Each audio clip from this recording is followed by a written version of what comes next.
Welcome back. In the last lecture, we discussed the various measures of return on portfolios that provide a fixed return. We talked about the yield to maturity, we talked about the holding period yield, and we talked about the discount yield. While talking about the YTM, I emphasized the fact that there were two inbuilt assumptions in the calculation of in the computation of YTM. Number one was that the reinvestment rate equaled the YTM rate. Now, this assumption, as I emphasized, is not brought into from any external source, it is embedded in the computation itself. It is endogenously put in by the formula that computes the YTM. An implication of that is that because there is nothing external about it, it does not relate to the external environment. That is number one. Number two, the second assumption was that the investor plans to hold the portfolio to maturity. Now, if the investor plans to hold the portfolio to maturity or hold the bond to maturity, that means that and please note, the maturity cash flows are the cash flows that are determined by the contract of issue. They have nothing to do with the market pricing.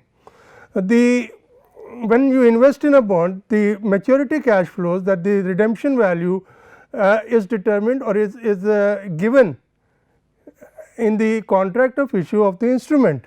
Therefore, again there is no uncertainty involved as far as the value of this variable is concerned. Hence, both these assumptions imply that given a particular bond, there is a one-to-one relationship between the price of the bond and the YTM of the bond. That is very important. Now, to make this issue more explicit, let us compare with what happens in the case of holding period yield. In the case of a holding period yield, because you are computing the yield for the planned period of holding, and that planned period of holding may not coincide with the maturity of the instrument, you are subject to uncertainties on two counts. Number one, the reinvestment rate at which you would reinvest the coupons, that is not embedded in the formula itself, that is externally determined, that is an input to the formula in contrast to the YTM. And the second thing is that when you liquidate the bond at the end of the holding period, it would be liquidated at the then prevailing market price, and again that introduces an element of uncertainty insofar as the cash flow at that point in time is concerned. So, the holding period yield is subject to these two exogenous inputs, whereas in the case of YTM we do not have any such exogenous input. Both the inputs are embedded in either in the formula itself, or because we are holding it to maturity, or the assumption is that you will hold it to maturity, and on maturity the cash flow that you are going to receive is determined by the contract of issue. Therefore, that cash flow is also certain. We now introduce the concept of interest rate risk. Now, what is interest rate risk? Suppose you have a long portfolio of fixed income securities, long portfolio of bonds. Now, as we know, there is an inverse relationship between the interest rates and the value of the bond, the price of the bond, the market price of the bond. If interest rates increase, the bond price decreases, and vice versa. Now, if there is a change in the interest rates, obviously the value of the portfolio will change, provided that change is unanticipated. Now, why do I emphasize unanticipated? Because if the change was anticipated, then it would have been built into the price of the bond itself, and as a result the price would not fluctuate because of that anticipated change in price, because it is already there in the price of the bond. Now, however, if the change in interest rates is unanticipated by the market, then obviously if the change occurs, it will impact the price of the bond. The risk that relates to the price of a portfolio or the value of a portfolio of bonds when or in relation to the stimulus provided by interest rate changes is called interest rate risk.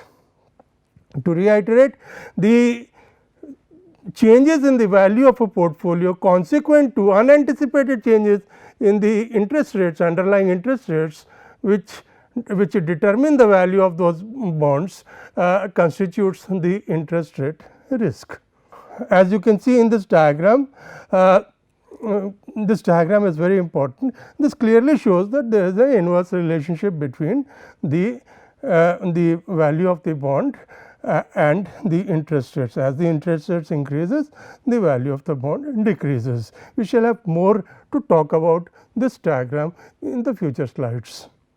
Now, coming back to the diagram and looking at this formula, how do we compute the market price of a bond?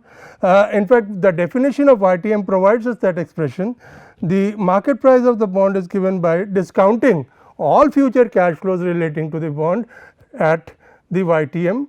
In other words, if we discount all future cash flows to the bond and equate it to the current market price, we get the YTM, and the relation holds inversely also. If we have the YTM, or if we have a proxy for the YTM, we can put in that YTM proxy and we can determine the market price of that particular instrument or the pattern of cash flows. Differentiating this expression, we find that the first derivative of price with respect to the YTM is negative, as is very clear because there is an inverse relationship. So, it should be negative and it turns out to be negative. The more important point is the second derivative. If you look at the second derivative of the price with respect to the YTM, it turns out to be positive. It is positive. So, there are two things. The first derivative is negative, which implies what? Which implies that the slope is negative. Slope is negative means it lies between 90 degrees and 180 degrees. That is, it lies in the second quadrant, as it can be seen in the diagram also. Second thing is that the slope is not constant. The slope is not constant. In fact, the derivative of the slope is with respect to the interest rates or the YTM is positive. In other words, the slope increases as the YTM increases. The slope increases as the YTM increases, but keep in mind that the slope is negative. The two things together show that the angle, this angle, or the angle that the tangent to the yield price curve forms at different points, at point P, point Q, tends to decrease in magnitude as the YTM increases, because the slope is negative and it is increasing as y increases. So, that means the mod value or the absolute value of the slope is decreasing. So, that is what is shown in the diagram. The slope is, the angle is decreasing as we move along this YTM axis. What does it imply? It implies that viewed from the origin, the yield price curve has a convex shape. That is why there is something called convexity. We shall be talking more about it, but for the moment the convexity of the yield price curve is attributable to the fact that the slope of the YTM has a positive derivative. Slope has a positive derivative. In other words, the price has a positive second derivative. And there is another implication of this.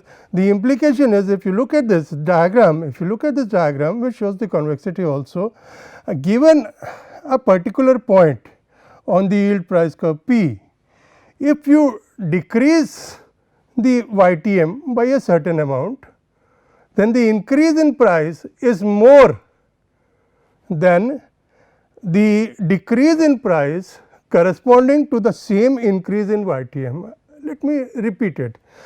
If given a particular point, if you decrease the YTM by a certain amount, say this amount, you are decreasing the YTM with this amount, the increase in price is given by this amount.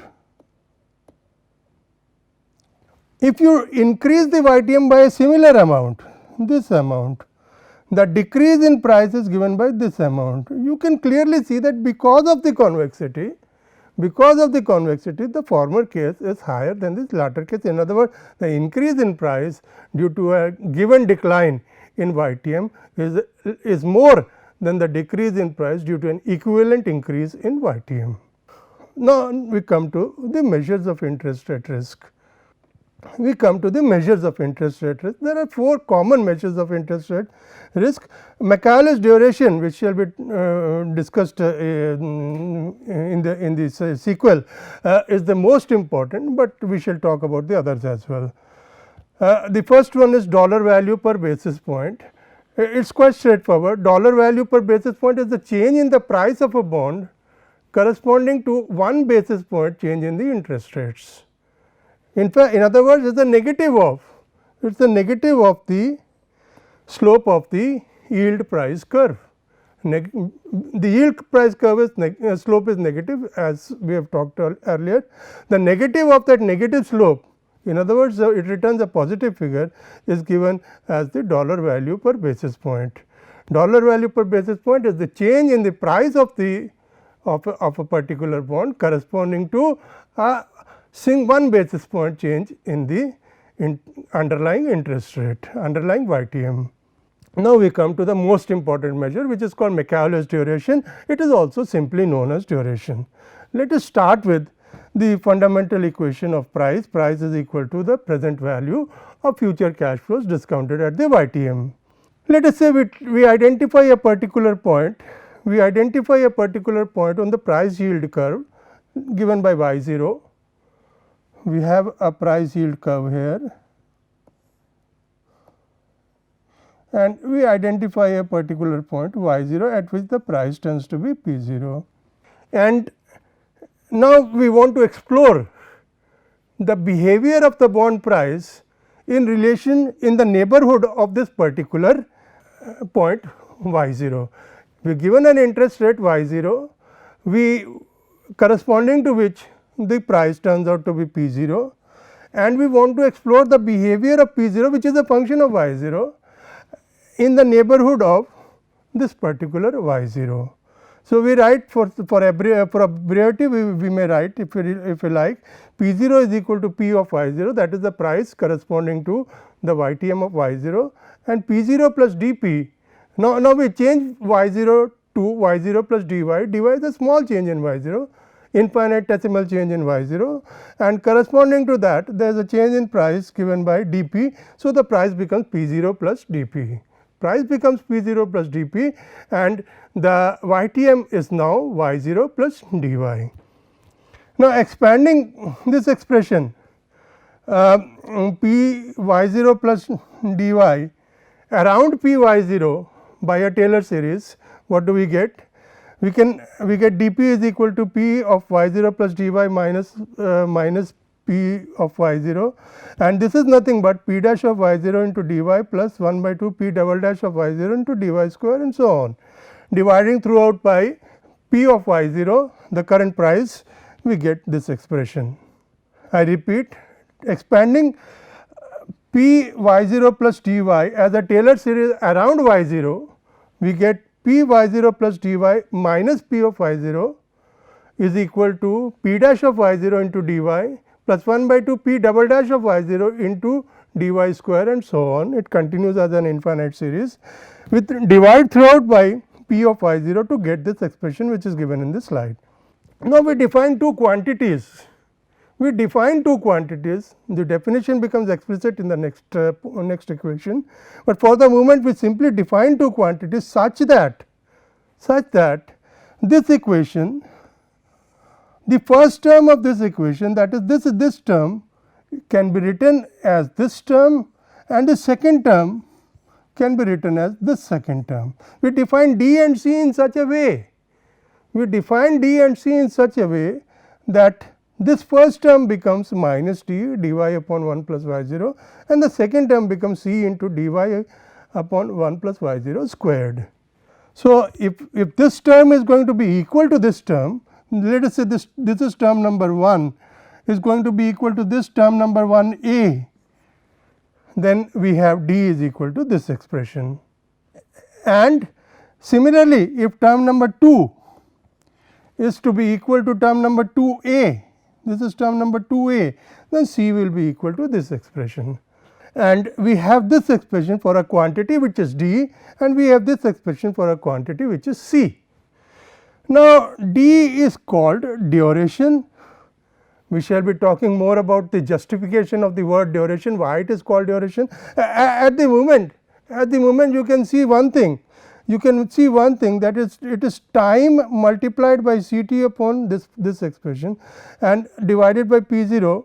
If you look at this carefully, this quantity must have the dimensions of time, and therefore, at least to the physics literate, it would seem that D has the dimensions of time. We shall be justifying the term duration in due course, and C convexity also we shall be justifying in the next couple of slides.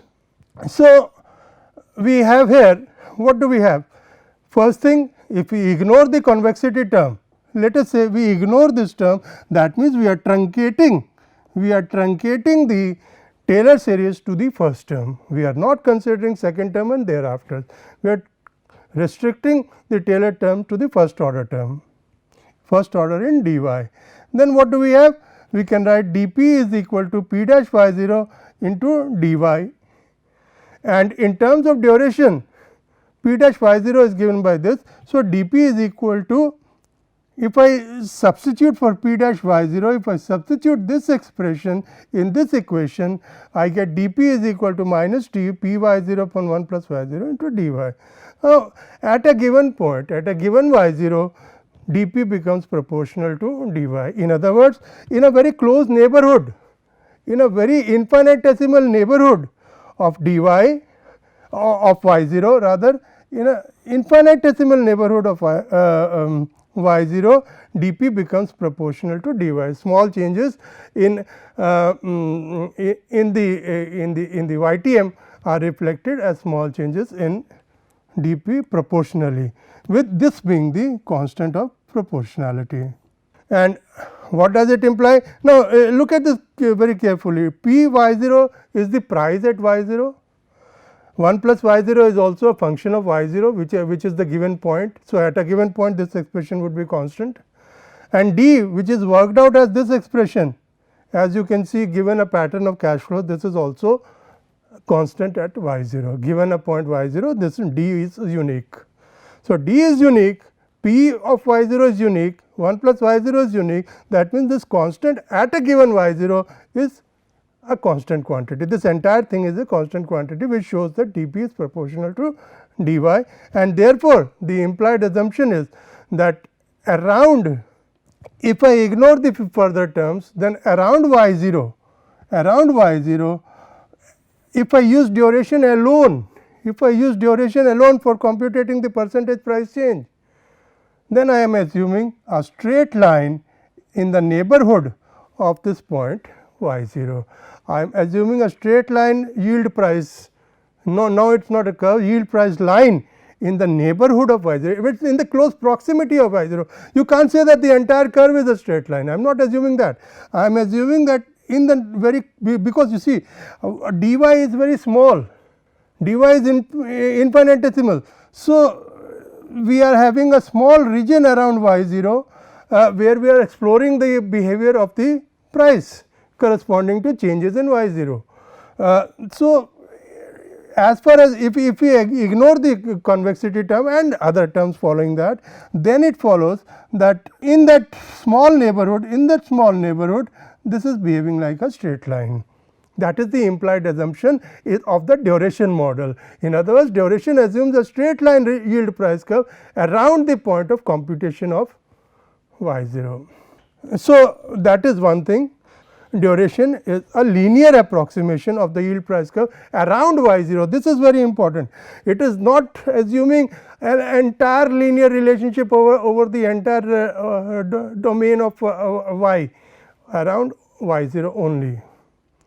Let us now talk briefly about curvature before we talk about convexity. How do we define curvature conventionally?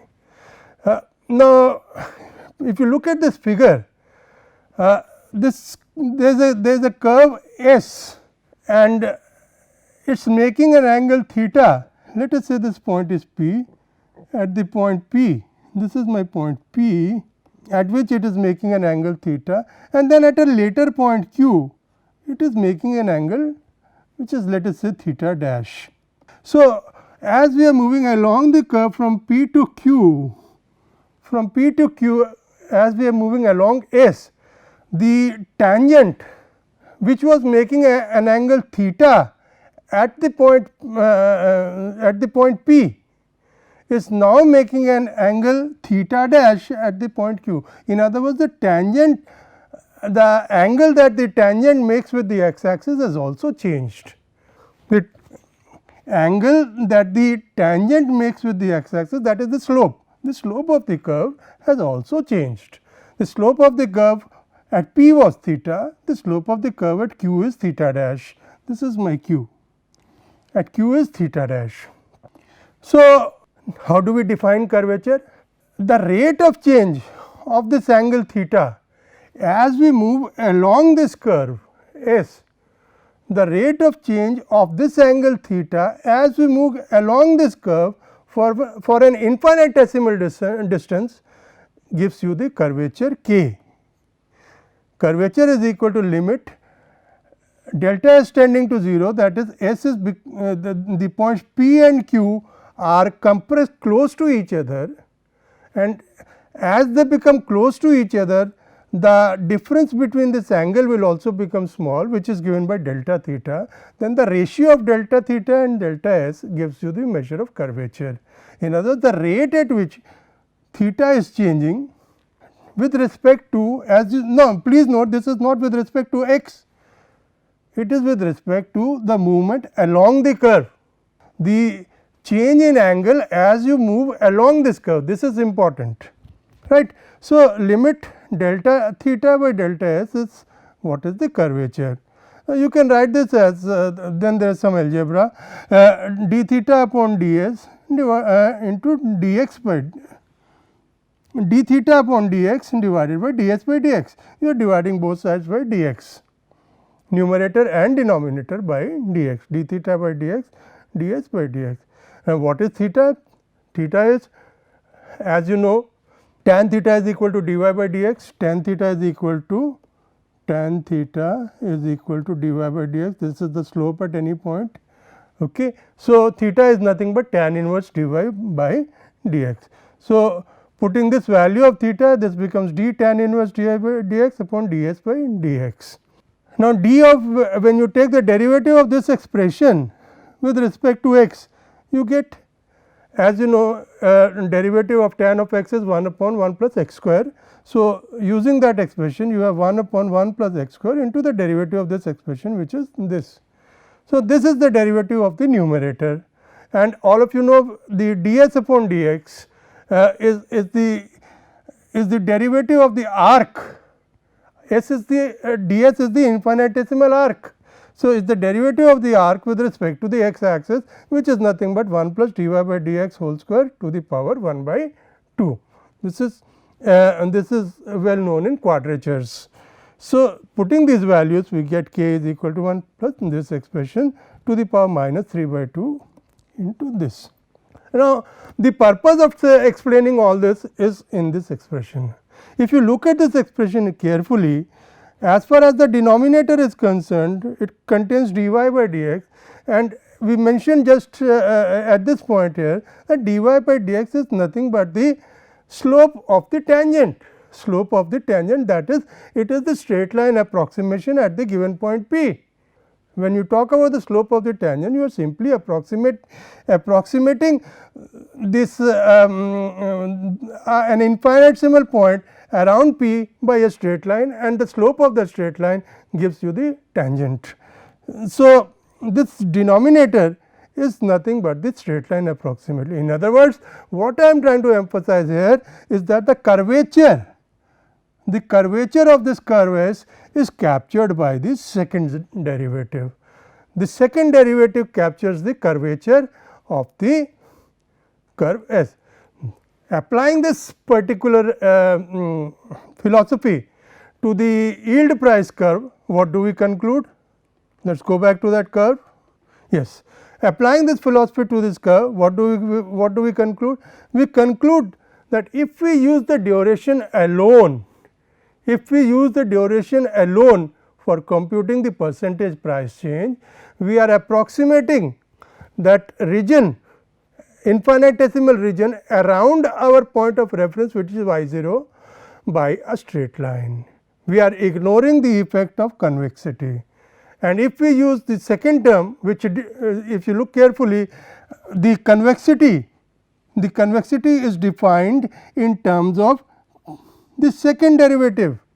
The convexity, if you look at it here, is defined in terms of the second derivative. So, this convexity captures the curvature of the yield price curve, and if you use the duration plus curvature, you are capturing the convexity to a significant extent. So, what is the implication of this? The implication of this is very important. It is very important. Higher the curvature, higher the convexity of the yield price curve, higher is the convexity of the yield price curve. What will happen? If you use duration and there is significant curvature, you end up with a greater error. However, if the curve is relatively flat, a use of only duration will give you a reasonably good approximation. But if the curvature is significant, if it is a steep curve, then and the second derivative has a significant value, then the deviation of the actual price change from the price change, theoretical price change, which you do work out using only duration, would be quite significant and would be very relevant to the analysis. Therefore, convexity becomes very important in such situations. And let us look at the example. So, you have a 12% coupon bond, with a YTM of 18% and 5 years remaining to maturity. And what we do here is, in this, but to illustrate what I have been talking about, what we do here is we work out the current price, number 1, and then we work out the current price, we work out the duration, and we work out the convexity at the YTM of 18%. That is the first thing. Then what we do is we change the YTM from 18% to 25%, a significant change, but the objective is to illustrate the concepts. So, we make a significant change of YTM from 18% to 25%, and we rework the price changes. With using only duration, using duration and convexity, and finally, we work out the actual price change. Let us see the results that we get. The original price of a 12% bond that gives a YTM of 18% is 81.224. This is the price that at 18% gives me a return of YTM of 18% with a coupon of 12%. Now, I work out the duration. The duration comes out to be 3.93 and the convexity works out to be 10.78. This is T into CT, for example, this is C 12 into 1, then 12 into 2, 12 into 3 and so on. And similarly, this is T into T plus 1 into CT, these are the figures. So, convexity comes to be this figure. Now, we come to the next expression, we work out the actual price change. Actual price change, we change the YTM from 18% to 25%, the coupon rate is kept to be the same and the price of course falls to 65. Earlier we had a price of 81, now the price falls to 65 because the YTM has increased, so naturally price will decline. The actual price change is minus 19.93%. This is the actual percentage change, 19.93%. Let us see what happens when we use duration and when we use convexity. If we use only duration, the price change turns out to be 23.28%. compare this with 19.93, which is the correct one. This is the correct price change. This is the price change that has been calculated from fundamentals. So, this is the correct one.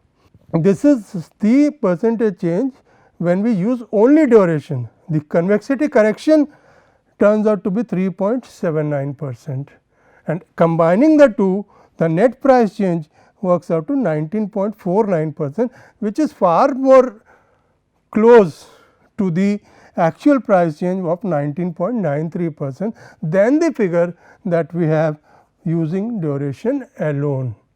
So, that is the utility of the convexity.